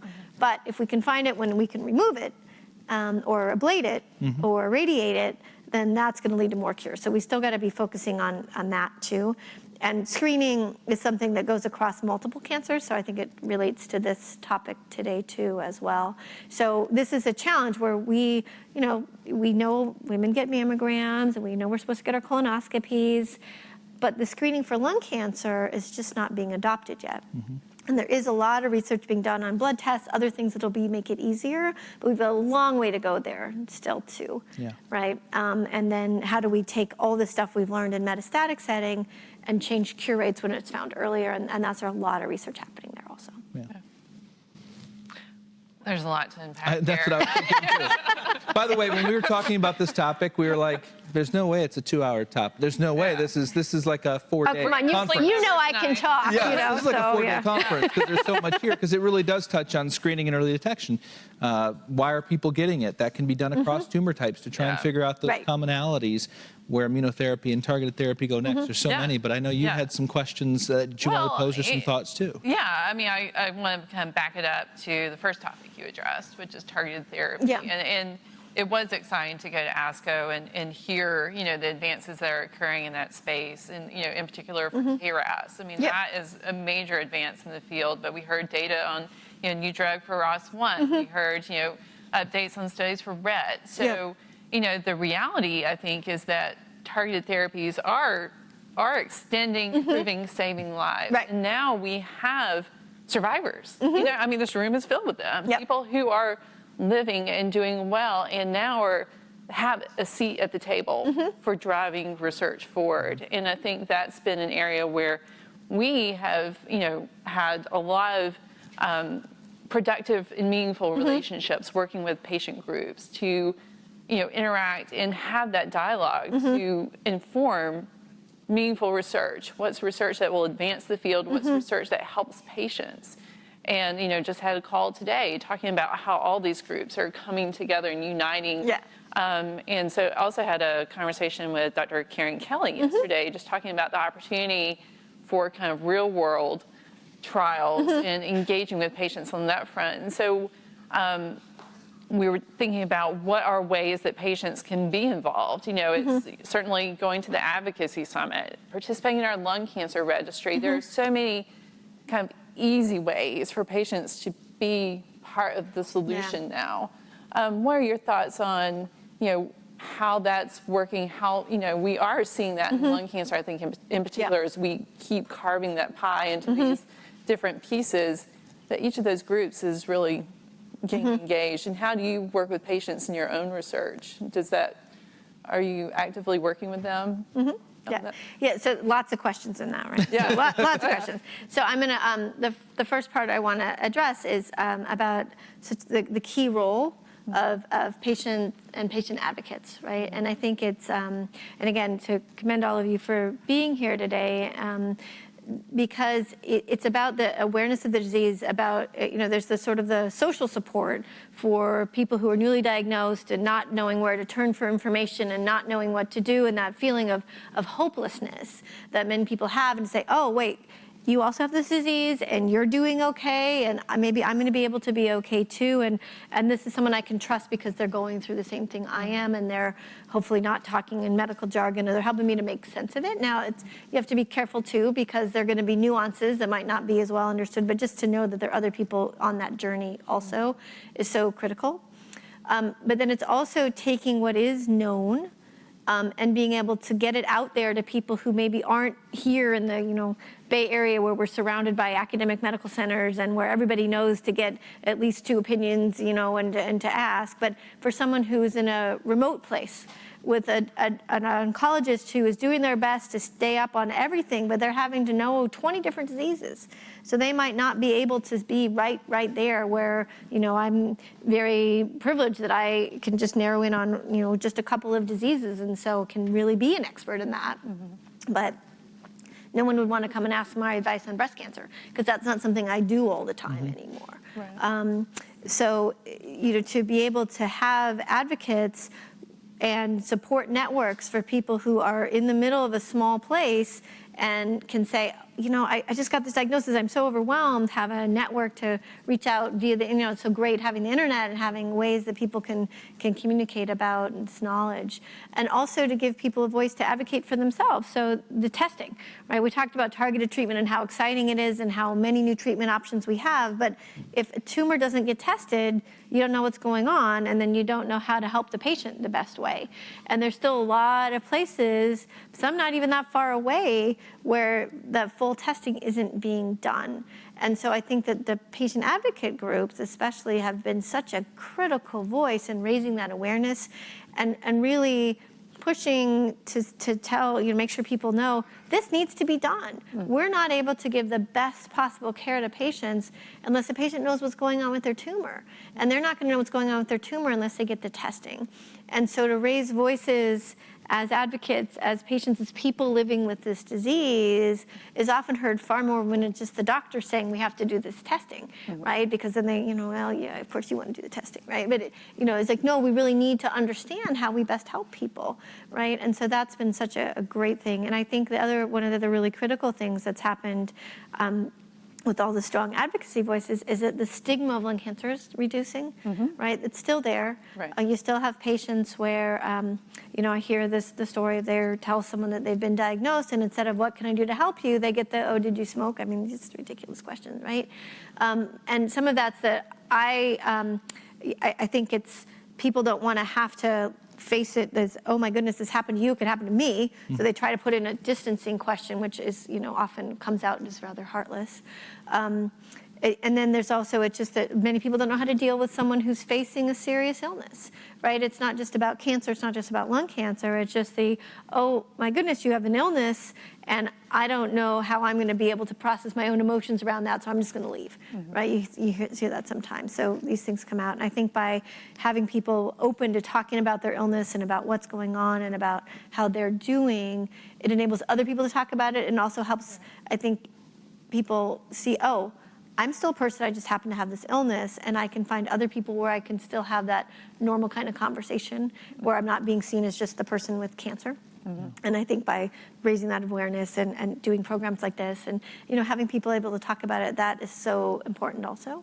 And then, to your other question about, well, from a research perspective, like what's the role there? I think that we really all have the same interest and motivation. We're all looking for how do we best help treat the cancer, keeping the person with the disease feeling as well as possible, right? And hopefully living as long as possible at the same time, right? So that's a common goal that everybody is sharing. And all research is really designed to be doing that. I think where the subtleties come in is how much is this biopsy gonna help the person and the science versus just the science, right? And how much is this extra scan gonna help the person and help the other people who might be then facing the same situation and balancing all of those things, right? Along with the idea of we always need to be thinking about, well, the patient who's on the trial is the person, right? It's always the patient's always a person, right? And how does that person then continue with their life in the context of being part of this treatment, right? And so it's weighing those things, and so making sure if you're in a situation where a trial's being designed and the people designing it aren't as mindful of those issues, making sure that you're getting that voice in there too is really, really important. But it's also having people willing to say, I'm here today because I was on this treatment, which I'm only on because someone before me was willing to do a trial to figure out it worked. Or I'm here today because I was willing to be a part of a study and it worked for me. And also being able to say, I did a study, it didn't work, but this treatment, and then the next thing hopefully will, right? So it's balancing all of those different parts to it. So with all of my patients, try to have at each decision point an open discussion around these are what we know works, and these are the things that we don't know if they're going to work or not, that we hope might be better, and try to weigh probabilities. But it's always about weighing probabilities because nobody really knows what's going to work or isn't going to work for a particular person. As much as we've learned and as many options as we have, there's still so many things we don't understand about each individual and how they're going to respond to toxicities of a treatment versus how their cancer is going to react and be hopefully treated by the disease, by the treatment, right? So it's the balance of those two things, and there's so many unknowns there. There's a couple themes that I want to kind of go down a little bit with you here that you talked about, and I'm going to ask you maybe to get a crystal ball a tiny bit here. You mentioned the community oncologist who is dealing with a lot of different cancers, and you mentioned testing. One of the things that I'm hopeful will happen as drugs get approved across tumor type based on genetic marker is that we'll see a need in the community setting for physicians to recognize that it's not just lung cancer that needs testing, that there's a variety of cancers that need testing because of what we're seeing with drugs being across tumor types, and that people maybe have an NTRK mutation across, I think, 6 or 7 different cancer types. More than that. More than that, right? RET is another one that we're seeing is across a lot. KRAS, you mentioned earlier. crosses a lot. So do you... And elk, and I mean, elk, many exactly, right? of them, Cross. yeah. So do you think, in looking at the landscape with what's happening in the lung cancer space, and that these drugs have been approved in lung cancer, they're now starting to show efficacy or effectiveness in other cancers, do you think that physicians in the community setting are now going to become more aware of the need to test, and we may see an uptick in just people testing? I hope so. And I think it's also important to raise awareness that it's not just about the clinicians not ordering the test, it's about insurance not always covering it. You know, and that's actually been it's an incredibly frustrating situation we're in right now, where there are a lot of barriers to getting testing from a financial perspective. You know, if a mutation is found in a tumor and there's a drug available, usually that can be covered. But getting the testing done and having that covered, there's still a lot of issues with that. And we grapple with it even at Stanford. I mean, we do pretty extensive testing for our patients, but we're often having to make a lot of phone calls to get the authorization to do that. And in some of the community centers where, you know, we're in a big, big place, right? So, and one of the advantages of being in academics is I don't have to think about the dollars and cents too much of it. I can, you know, go at it from what's the best thing for my patient, knowing that there's a whole team of folks who are behind me to fight with the insurance companies and deal with, you know, all of that stuff. But if you're in a small practice, you could bankrupt your practice, right? If you're in a small hospital, if you're not going to get that test covered, as much as you know it's the right thing to do, you can't necessarily do it. And so until we get policy changes that are more in line with, no, this testing is critical because you're not giving the best care to a patient without knowing what's going on, we're going to be thwarted. So some of the doctors, you know, it's not that they don't want to do the testing. Sure. It's just that they're limited. So from a payer perspective, do you think that now that more cancers are really needing this type of testing? Again, looking in a crystal ball a bit, do you think that story is one that'll be compelling enough to maybe move the needle on reimbursement rates? I hope so. And that's where the patient voices are so critical also. I think that if a policymaker has a real person in front of them, it's like, I have this disease and I only am on this treatment because I got my testing done. You know, that's a little bit of a different story than when we're saying that we do the testing, right? It's raising the voices, all of us raising our voices together to say it's not okay not to test. It needs to be done because we're otherwise denying people the best care, right? So that's one of the key things that I think is ongoing right now is raising those discussions. The hope is that now that there is awareness that, you know, if you find BRAF, it changes what you do for melanoma, for lung cancer, and a few others. If you find KRAS, it changes in different ways for different diseases. NTRK, if you find it, then you've got a treatment that seems similarly fabulous across multiple different diseases, right? And so what's interesting is that there is more of an awareness in lung cancer, and so we are finding more mutations because we're looking more and being able to help more people that way. But if you couldn't have it be, it's just all cancers. You know, I would love to see a day where, we don't have to do this at all because there's no more cancer. But while we still are in this world where there is cancer, to be able to have a patient, if they're newly diagnosed, regardless of cancer, that they get broad testing, right? That there's no barriers. It's not like, oh, well, if you only have this disease, you can only get these 3 genes. And if you have this disease, you can only get these 4 genes. And because we don't really understand the complexity of it very well. I mean, in the world of lung cancer, if someone starts off with an EGFR mutation, sometimes resistance happens in the form of an ALK mutation, right? Or I had a patient this week who's got 2 distinct cancers with 2 different mutations. I only know they're different cancers because they have different mutations. So I'm going to have to, we're coming up with some combination treatments, right? So there's more complexity than we realize, and we don't know what we don't know because we're not looking, right? And so I would love to be in a situation where any patient who gets a diagnosis gets a pretty broad testing of their tumor genetic changes. Yeah, please. Yeah. I think this is a really unfair question, but I'm going to ask it anyway. Okay. So, you know, you're talking about all the, you know, these similarities across cancers and everything, and how the general oncologist in the small community doesn't always know all about them. But even in places where they do, you know, are living here, I'm just going to talk about our case, which is my husband is still seeing a, quote, general oncologist. And, you know, for the first couple of years when we were treatment was pretty straightforward, that seemed like a good idea. It was fine and things were good. But I guess the question is, at what point, if any, does it really make sense to go to a specialist for lung cancer rather than, you know, not just as a second opinion, but for general care? So that's a great question. I think you know, there are more and more, because cancer treatment is becoming so complex.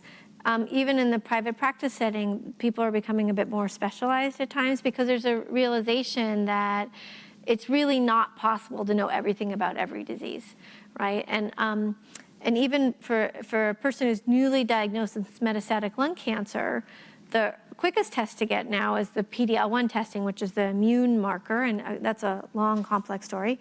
But that's going to come back first before you get any of the genetic tests of the tumor back.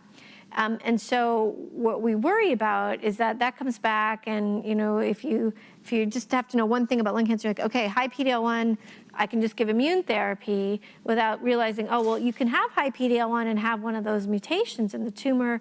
And if you do, immune therapy is not the right choice. It's going to be the targeted treatment. So teaching people to kind of wait.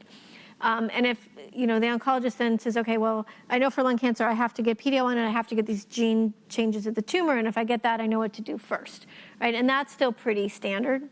But then what about resistance, right? Because that can get very, very complex. And then what do you do? When do you do after someone's had 3 or 4 lines of treatment and they're still in good shape and they still want to keep getting treatment, but there's nothing that's standard? Like, how do you figure out what's the right approach and what? And it's really clinical trial access too at that point.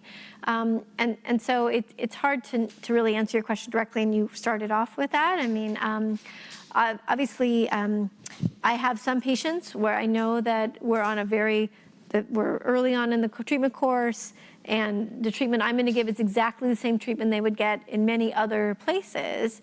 And for those folks, many of them will just come and see me at one of those transition periods where the scan's no longer looking so good, and we need to decide, is this a case where radiation alone and continuing this standard treatment is the right thing? Or is this a situation where we need to completely change treatment? Or is this a situation where, hey, this is a trial that looks really great and this is the time to switch? So they'll come and see me just every few months. Or every 6 months, or hopefully every 1 or 2 years if things are going well. And then once it's into the situation of, okay, we've been through multiple different treatments, what's the standard treatment? For someone who sees pretty much only lung cancer patients, and a lot of them every week, I'm going to have different experience than someone who is seeing lots and lots of cancer patients, but only seeing a few lung cancer patients and maybe only 1 or 2 with EGFR or ALK or whatever the rare mutation is, right? So it's going to be a little bit individual, and I think it's something to kind of talk to the oncologist in that setting and say, all right, at this point in my care, have you had other patients in this situation? And do you feel like, you've got that full breadth of knowledge on this, or does it make sense? And obviously, the relationship between patient and oncologist is usually pretty close, because it is that's one of my realest things about my job is that I get to know so many wonderful people in a way I wouldn't otherwise. And so usually those conversations can go okay.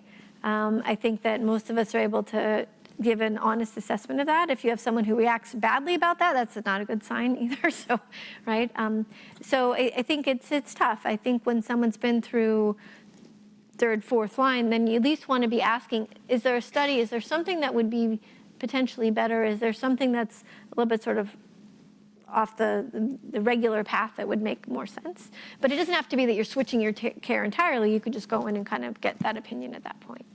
And just a shout out to our patient services team. Certainly it's not a replacement for conversations with your physician and care team, but it is a great supplement. And Michelle and others who can get on the phone with you, point you in the right direction. We have a lung match program that actually actively searches for clinical trials with you based on the information that you provide. And we do have programs that can help people get testing at different points in that journey. So the last piece is we have been able to get people second opinions that maybe they couldn't travel, and we've been blessed to have a great network of physicians like Heather that if we send out an email saying, here's someone we're working with and here's their case, they'll in many cases respond and say, here's some ideas.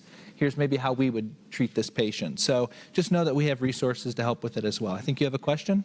Yes, question. So once a patient is diagnosed as EGFR, does this mutation continue forever, or do they change over time? So that's a great question. In general, if there's what we call a driver mutation, we believe that that's sort of the root cause of the cancer. We can't answer as to why a cell in that person got the mutation to begin with, but we know that the mutation in that cell was that led to the cancer growing up. And so that kind of root mutation is going to be in all of the cancer cells. But then over time, the cancer cells growing in different places can develop other changes. And so when someone's been living with cancer for a long time and has been through multiple different treatments, there'll be that primary EGFR mutation, but there will be, and maybe in some places there'll be the T790M mutation, and other places there won't be, or there can be other mutations that get added on. So it becomes more complex over time, which actually then can be helpful for immune-based treatments, because then it becomes less like the rest of the body and more unique to the cancer. So there's some more things that the immune system might be able to recognize. But the primary mutation stays there. Other things can pop up though, right? So we talked about you can have EGFR and then you can have ALK added on top of it.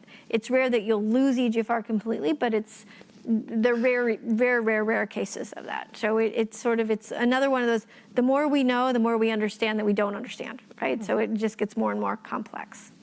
So Heather, thinking about this topic really quickly, because I do want to make sure we move on, and we're already moving through, because again, it's a meaty topic. Are we finding with other cancers who also maybe have a targeted mutation, the same type of thing happening with resistance mechanisms and so on as they go down that treatment pathway? Very similar, I'm assuming? Yeah, so I can't speak to all of them quite as well, because that's out of my little world, right?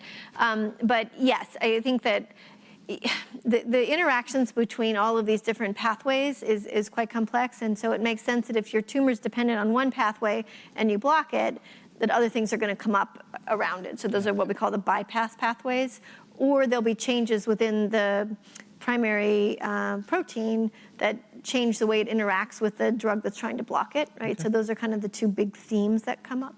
Yeah, I mean, you kind of picture it as an evolutionary struggle. You know, that it's kind of like antibiotic resistance, to put it in a metaphor that maybe you can relate to, is that the cancer is trying to win, and it's a struggle between the cancer and your body. And so there's that competition going on, and the cancer trying to survive when you keep throwing different drugs at it. So how can it escape or, keep going? An example of that, I used to teach a college class to freshman students, and I used the Emperor of All Maladies as the text, and going back to your Gleevec CML story. So CML patients have this kind of unifying mutation, and Gleevec was the targeted drug developed, for those patients. And there's an anecdote in the book talking about a patient who went on Gleevec, and most patients go on it and do well because you don't see as much of that kind of resistance evolving. But there was a patient who did acquire resistance, and the researchers were able to go in and kind of quickly develop the next drug for that patient. He went on it, and went back into remission. So it does occur. I mean, there is that pressure, on those mutations. Before we switch gears, Michelle, anything online? No? Wow, quiet group. All right, fair enough. So again, in our time that's left, I'd like to hone in on two topics and maybe start just because, again, I want to make sure we at least touch on it. You mentioned early on immunotherapy is now starting to show promise. Maybe a little bit about that and what you're seeing, similar to TKI's, a bit short of an answer, but just kind of what you're seeing as the next evolution of immunotherapy and how that may play into things. And then the kind of last area I'd like to make sure we talk about, because I think there's this crossover, is what are things you're seeing in other tumor types or in other cancers that you're excited about maybe moving into the lung cancer space, because I think that's important for people to know as well. And in mind, one of those things in my mind is CAR T, so maybe that could be one. But maybe let's start with IO, and then we can turn that around and ask, what do you see going the other way? Sure. Okay. So we talked a little bit about, so when we talk about immune therapy, that's a really broad term. Obviously, it's anything that's getting the immune system to better attack the cancer, recognize it as foreign. When we use it casually, usually we're now talking about these checkpoint inhibitors or the PD-1, PD-L1 drugs. It's all the same thing. So it's drugs that block that interaction between the PD-L1 and PD-1, which is one of the ways that cancers hide as normal tissue. And so there's like multiple different drugs there. I'm not going to go through all the names. And those are, we now know, very helpful. If there's a high PD-L1 level, one of the drugs can be used by itself. Other levels, you can give it in combination with chemo and get a lot of effect for metastatic disease and some long-term survivors now, which is fabulous. More recently, we know that if you can improve cure in stage 3 disease, where patients are often getting chemotherapy, radiation, we add this checkpoint drug to that, the durvalumab, and it seems like we're actually changing cure rates. And now there's a bunch of trials being done with those drugs for patients with earlier stages of disease, either before or after surgery. That's all still very much research, though. And so that's the kind of where we are with immune therapy. But that's really just the checkpoint immune therapies. So where the research is now is that PD-1, PD-L1 is only one of many, many, many different regulators of the immune system. So there are a lot of different drugs that either turn on pro parts of the immune system or turn down other parts of the immune system, and trying to, again, find the balance between not causing too many autoimmune problems, but getting a better attack on the cancer. And so that's where there's a ton of research going on. We heard about one of those trials today, and so there are many others that are ongoing.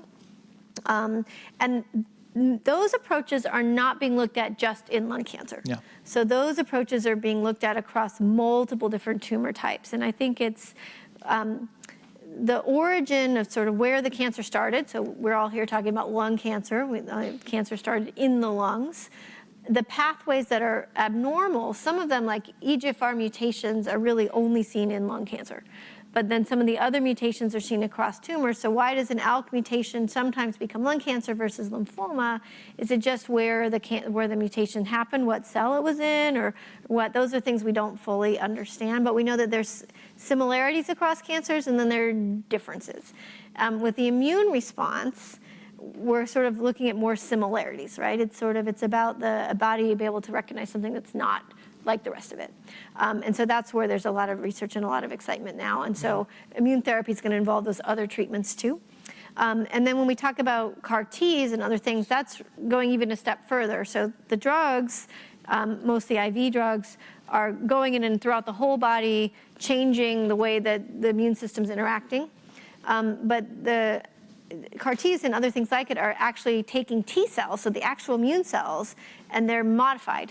And then sometimes they're given back into the body almost like a bone marrow transplant, and sometimes they're able to match sort of the specifics of the immune system with specifics of what makes the cancer look different than the rest of the body, and give those back in, those are engineered T cells. Yeah. And so those have been most effective so far in the liquid tumors. By that I mean lymphomas, leukemias, which makes some sense because you're able to, cancer is very accessible. You just draw blood and there's the cancer. And so you can manipulate those cells in different ways and then reinfuse them. With the solid tumor, it's a lot more complex because you have to be able to get it to the cancer, and it's just other issues that are more than I'm going to go into right here. But the excitement that's being seen with the CAR Ts and liquid tumors, obviously there's a lot of hope that that's going to be able to translate it into the solid tumors. For all the reasons mentioned, we're still a little ways off from that, but a lot of excitement with it. And with these other ways of better getting the immune system to work. As excited as we are about targeted treatment, it's sort of putting our brains against the cancer in its fight to evolve. If we can get the immune system to work better, then we can step back and let the immune system do what it's been evolved to do, which is to recognize things that are foreign and attack. That's great. Yeah. Anything else that you would point to that's kind of on the horizon, maybe coming over into the lung cancer space? If not, we can always move on. Yeah, no, I mean, I really think it's about a better understanding the immune system. The more we can, there's still a lot we don't understand about the immune system and how it works. But as we understand more, we're evolving better treatments that are going to find that balance between getting the cancer recognized for what it is, which is a foreign thing, and getting it taken care of. Yeah. I mean, for me, the parallels from your story and my story are interesting because, even though you went into medicine, I went into basic research. And I was reading this book. I brought it up here it's called The Transformed Cell, and it's by one of the pioneers in immunotherapy. And I read it as I was transitioning from college to grad school. And the early days back in the 80s, early 90s of when, very crude immunotherapy approaches were approved for renal cell carcinoma and then melanoma. And, that's really opened up all the advances that have occurred with checkpoint inhibitors. And, the Nobel Prize was issued, just last year for immunotherapy to Jim Allison. But I think, what drives me in this effort was the realization, Amy's not going to be the one who cures cancer. I need to empower and equip people like you who will. And so I have to source, the science. I have to find the people who are doing the cutting edge approaches and, get them the resources and the tools they need and advocate for funding and do all those things to create that ecosystem that drives everything forward. With the targeted therapies, a lot of times these patients will come to us and they say, what about immunotherapy for us? Is that an option that's on the table when I run out of drugs, or when there aren't any more options on the table? And so, I've talked to researchers who are, our knowledge is increasing, but there's still so much we don't know. So are there, for example, other immune cells that might be there in the tumor that we can identify new and different biomarkers that would maybe open up immunotherapy options or additional immunotherapy options beyond PD-1, PD-L1, TMB? So that's a big piece of, some exciting stuff that's going on. You talked about, you were diagnosed when you were 30. So we've done a lot of work looking at the genomics of young lung cancer and what is this phenotypically distinct form of lung cancer that's occurring in patients who are younger than 40. We know that it is distinct in that patients at that young age, have an 80% or greater occurrence of targetable mutations. Why is that?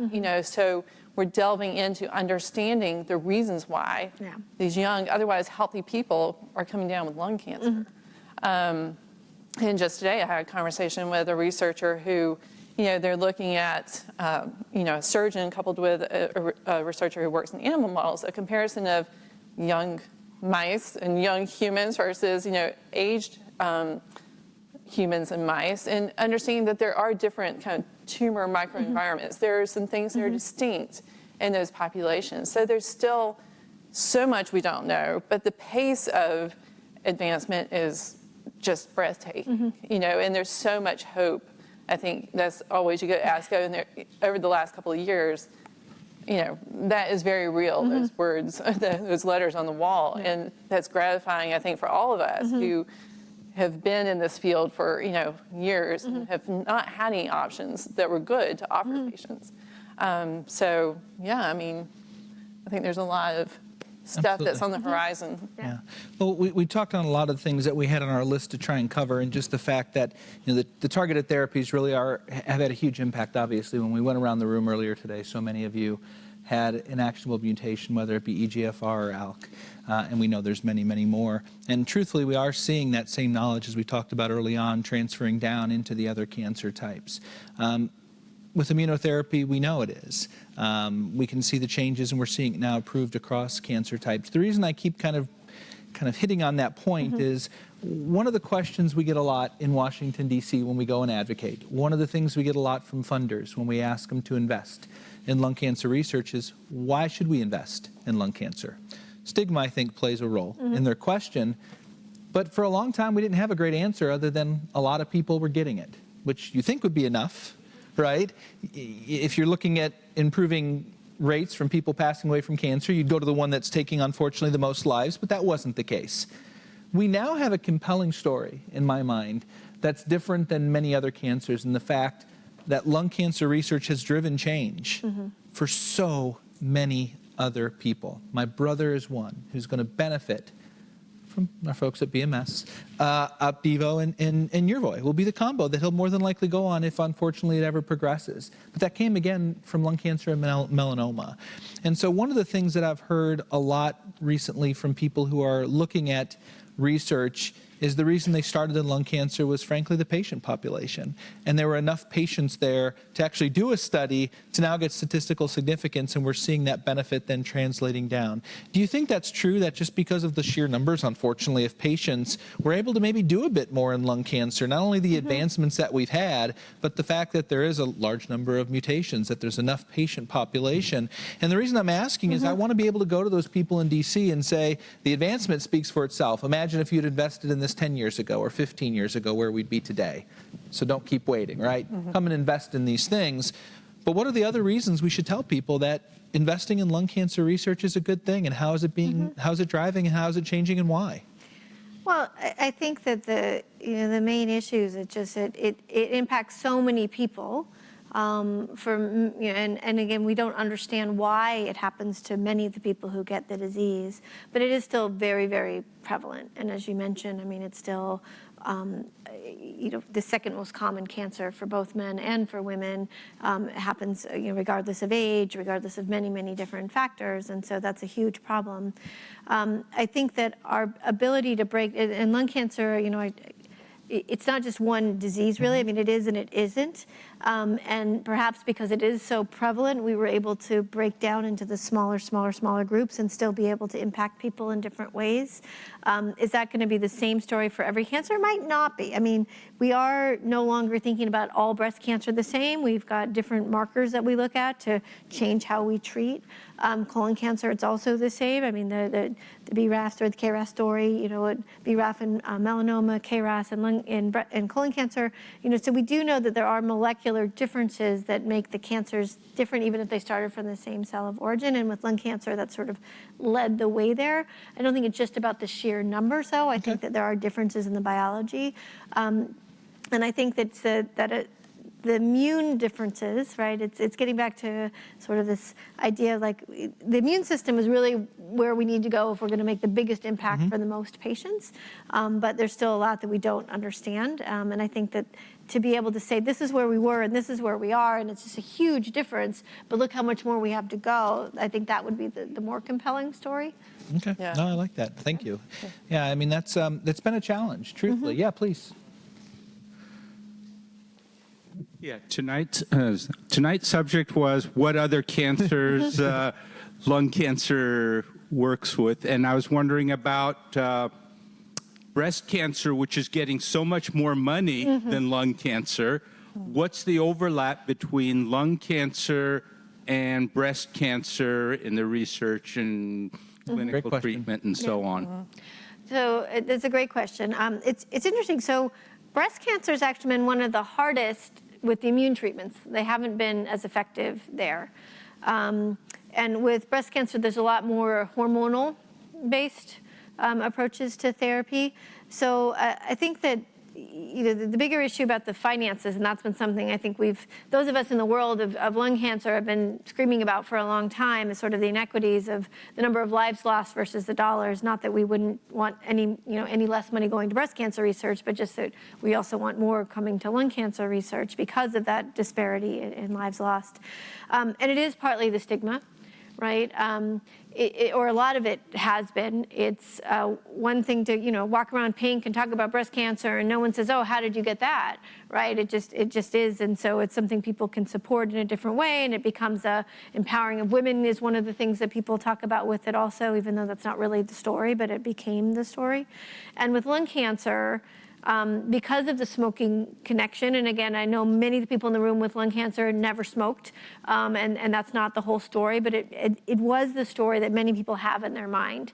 And so when someone talked about, well, I have lung cancer, it gets back to that, well, you did that to yourself, even though that's not the case, right? That's not the story, but that was the story that people had, and the feeling that if someone was advocating for lung cancer research, then they were maybe making smoking okay, or they were supporting the tobacco industry, or, and that was the misperception that happened. And some of it goes back in time to a lot of the early tobacco advertising also linked it in with being healthy. And I mean, there's some of the folks at Stanford have, done some, look back at the advertising that was done and still is being done, right? That sort of leads people to feel like, oh, well, smoking is a bad thing, and therefore lung cancer is a bad thing, and therefore we don't want to fund it because it's just all of that stigma issue. It's all ridiculous, but it's there. And until we've completely worked away from that, it does become an issue. People still kind of look at lung cancer differently. So that's been one of the challenges with funding. So, and again, I know that at least for my patient population and most of the people here, smoking had nothing to do with the lung cancer, but we don't know what did. And so that makes it hard to say, well, it's not that, right? So it's just a But it difficult sounds like thing. from a science standpoint, because that was the kind of the initial thrust of the question, it sounds like due to the differences that you identified, there doesn't seem to be as much crossover maybe as with some other tumor types. Right. So the specific targetable mutations, not so much. Reaction to immune therapy, not so much. A lot of other great drugs. I mean, there are like one of the crossovers that we do have is with HER2. So HER2 is related to EGFR. EGFR is also called HER1, so that's the, you can think about it that way.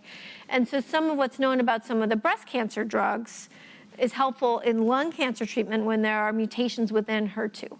And so that's one area where there has been a direct crossover, where because there were drugs developed for HER2 and breast cancer, when HER2 was identified as a driver mutation in lung cancer, those drugs were then used. And what we're learning about treating HER2 lung cancer will hopefully be able to be crossed back over towards breast cancer, but that's a kind of a small percentage of it. And so it's not quite as much crossover. Yeah. But as you mentioned, there's still 30-40% of that pie that we don't know yet. in So lung there's still cancer. unknowns, and there might be some of that overlap. But I think that is the general mindset now that cancer is really a disease of acquired mutations, and understanding what those mutations are and looking at the overlap will open up insights, and that there is the opportunity to apply these therapies across tumor type. And but how can we embrace the lessons learned from the advocates in breast cancer and do some of those same things in lung cancer? That would be. And I think one of the key issues there is the screening. So I think where breast cancer has really done a phenomenal job with their advocacy is making people aware of the importance of screening, and therefore so much of breast cancer is found early enough that it's highly curable. And that's something that in lung cancer we really need to learn from that, and to really adopt better screening. So we probably have time for another question in the room, and then otherwise we'll have to do some wrap up. So any last questions? Anyone? All right. So there could certainly be a part 2 to this conversation, because we didn't really get to talk about the screening. We didn't get to dig into some of the other challenges, but we want to thank everybody for being here. Thank you for the conversation. Certainly a bunch of us will be sticking around to answer questions later. So I would get in trouble if I didn't do all the housekeeping, and I have a timer here counting down. So first off, the next living room will be here in San Carlos, and that'll be July 16th. And the American Society of Clinical Oncology meeting, or ASCO, was mentioned a couple of times. The topic for that meeting will actually be kind of the best of ASCO. So what did our scientific team and Dr. Jacob Sands see this year from the data that came out that they're most excited about? So it'll be a very, very good topic. On June 22nd, we have our go-to 5K in Portland, Oregon. So still a chance to sign up for that and join us. Also on June 22nd, Don Stranthanan will be, as we mentioned earlier, having his Celebrating Survivorship event from 10 a.m. to 10 p.m. to celebrate his 10 years. So we're very excited. And Don's been raising money for our foundation, but well outside of what he's done from raising money, Don has truly been one of the most powerful patient advocate voices in sharing his story and what he's gone through, and also being there for questions and to help other people. So if you've never met him, he's truly an inspiration. So thank you, Don. I hope you're watching. Sorry you couldn't be here tonight. And sorry I can't join you on the 22nd. My family already had commitments, but I'll be there in spirit, good sir. A huge thank you, obviously. Well, let me back up. One other event. We already mentioned the Advocacy Summit coming up in July. Just a reminder, there's still an opportunity to register for that. We'd love to have you on Capitol Hill talking to your elected officials and telling them why they should be investing more money into lung cancer. July 21st through the 23rd. July 21st through the 23rd. Thank you. Some thank yous. Thank you, as always, to the patients, the caregivers, certainly our panel. Heather, you're always so welcome here, and you're always great when you join us, so thank you. Thank you. And thank you for everything you're doing for patients and across the country and across the globe, really. Really amazing, the work you're doing, so thank you so much. I want to say thank you to Evangeline. Kim Shapoister, who normally is here and helps get us set up for food and everything else. Evangeline mentioned that, we're kind of second family. The truth of the matter is she's family to us as well, and she came here early to get the salad and get the food ready and get it put out there, so a huge thank you for doing that. Thank you to the Office Bar and Grill for supplying the food. They always do an amazing job for us. For those of you not in the room, we have not only the food, but we do have our wine that we get, and that comes from Bonnie and Tony. So I always want to say thank you to them as well. Penn TV. I know Danielle mentions that every week they set up their own little production studio in the back room back there for us. Unbelievable job. Today, I'll hit the done here. So that doesn't beep the whole time I'm in here. All right. At like noon, they started showing up with their equipment, and I was like, who are these people coming to the back door? I'm like, oh, that's right. They do get here that early. So a huge thank you to Penn TV. And if you can't fall asleep at night, they do broadcast this in the wee hours to help people get a second helping of it, so to speak. And then finally, a huge thank you. We get challenged every once in a while, and I'm just going to take a little bit to go on a soapbox here. We get challenged every once in a while about accepting support from the pharmaceutical world. My answer to the folks who ask me about that is always the same. When the federal government steps in and funds us at a level that we're able to do all of this work for the patients plus the other things that need to be done, I'll consider maybe not taking that money. But until then, if pharmaceutical companies are come in and show the care that they do for the patients, to give us the money to put on programs like this, to continue to develop the drugs that they're doing, we're going to take that money because they're not asking for anything from us other than to make sure people know about the drugs that are available, that testing is important, that molecular tumor testing should happen, and that patients are educated.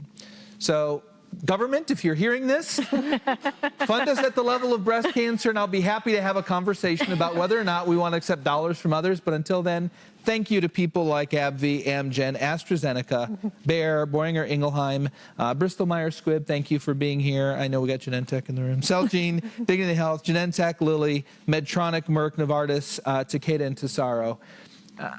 They are absolutely partners for us in this fight.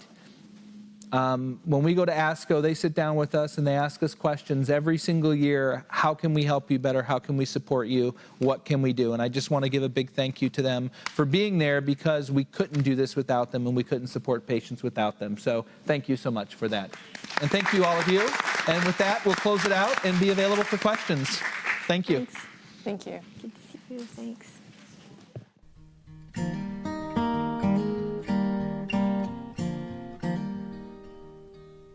Oh, I'll be brave if you're brave.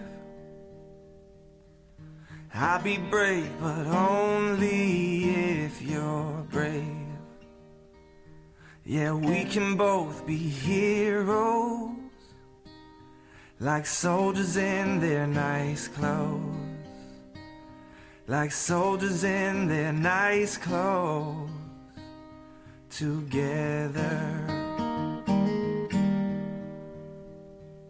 And it could be just you and me. We'll be family. Just wait and see.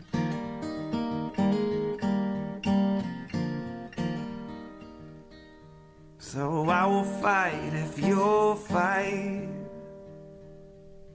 Yeah, I will fight, but only if you'll fight.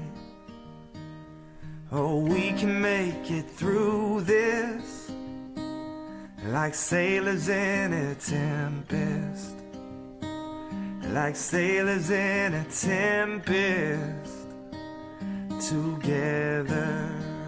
And it could be just you and me.